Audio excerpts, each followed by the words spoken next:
안녕하세요. 저는 장익순 목사입니다. 오늘은 여러분들과 함께 사람의 똑같음에 대해서 한번 생각해 보겠습니다. 만일 제가 모든 사람은 똑같다 이렇게 얘기한다면 많은 사람들은 여기에 동의하지 않을 것입니다. 뭐가 사람이 똑같느냐? 생긴 것이 다르고 피부 색깔도 다르고 배운 정도도 다르고 키도 다르고 몸무게도 다르고 인종도 다르고 언어도 다르고 취미 활동도 다르고 머리 모양도 다르고 그런데 뭐가 사람이 똑같냐 이렇게 질문할 수 있습니다. 맞습니다. 외모로 보면 사람은 똑같지 않습니다. 다 다릅니다. 쌍둥이도 가만히 보면 다르다고 그러지 않습니까? 그런데 성경을 보게 되면은 사람은 똑같다고 말씀합니다. 무엇이 똑같느냐?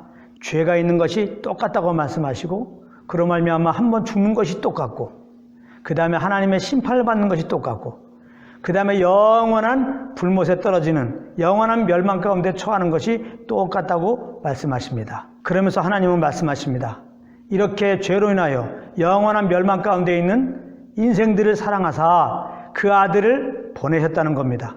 그리고 죄 없는 그 아들에게 우리의 죄를 다 담당케 하시고 우리 대신 십자가에서 저주받게 하시고 피 흘려 죽게 하시고 우리 죄를 다 처리하시고 3일 만에 부활케 하셔서 이제는 그 예수님을 구주로 믿는 자들마다 죄 용서하시고 영생 주시고 하나님의 자녀 삼아 주신다고 말씀하고 계십니다. 그러므로 예수 믿는 자들은 죄 용서함 받은 게 똑같고 하나님의 생명으로 거듭나는 것이 똑같고 하나님의 자녀인 것이 똑같은 것입니다. 그리고 지옥 가지 않고 영원한 천국에 가는 것이 똑같은 것입니다.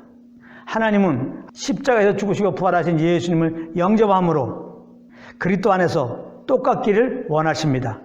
죄 용서받고 영생 얻고 하나님의 자녀 되기를 원하고 계십니다. 그러므로 아직 예수 믿지 않은 분이 있다면 이 시간에 다 예수를 믿고 영생 얻으시고 하나님의 자녀가 되시고 영원한 하나님 나라에 들어가시기를 예수님으로 축복합니다. 혹시 오늘 말씀을 듣고 예수 믿고 구원받기 원하시는 분들은 저를 따라 믿음으로 고백해 주시기 바랍니다.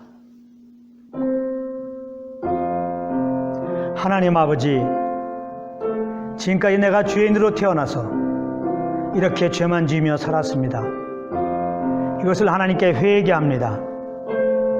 이 시간 나의 죄를 짊어지시고 십자가에서 피 흘려 죽으시고 4일 만에 부활하신 그 예수님을 나의 구원자로 영접합니다.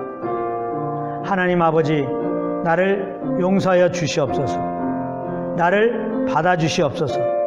예수님은 나의 구원자이십니다. 나를 받아주심을 감사드립니다. 예수님의 이름으로 기도합나이다. 아멘. 할렐루야. 이 시간 저를 따라 믿음으로 고백하신 분들은 다 구원을 받으셨습니다. 그러므로 이제 여러분들은 죄인이 아니고 여러분들은 심판을 받지 않고 여러분들은 영원한 지옥에 갈 일이 없습니다. 그 믿음으로 죄 사함 받고 영생 얻고 하나님의 자녀가 되었고 영원한 하나님 나라에 들어갈 것입니다. 그러므로 이제 예수 믿고 구원받은 우리들은 어떻게 살아가야 될까요? 이렇게 나를 죄에서 구원하신 예수 그리스도께 감사하며 살아야 되겠죠. 그 예수님을 찬양하며 지내야 되겠죠. 그 예수님을 위해서 살아야 되겠죠. 그렇다면 이렇게 사는 것이 어떻게 사는 것입니까? 그것은 우리의 믿음의 고백 따라 우리 안에 오신 그 예수님의 인도함을 따라 사는 것입니다. 우리가 육신대로 살지 않고 하나님의 인도함을 따르고자 내 안에 오신 주님을 의식하고 있으면 주님께서 우리에게 감동함을 주십니다. 소원함을 주십니다. 그 소원함을 따라서 우리가 말하고 일하는 것입니다. 그것이 예수님을 위한 것이요. 결국은 그 소원함 따라 사는 것이 예수님을 자랑한 삶이요. 항상 구원의 감사로 기쁨으로 그렇게 살아가는 것입니다. 늘 주님의 소원함을 따라 삶으로 이렇게 아버지께 예배하는 삶이 되시기를 예수님으로 축복합니다. 할렐루야.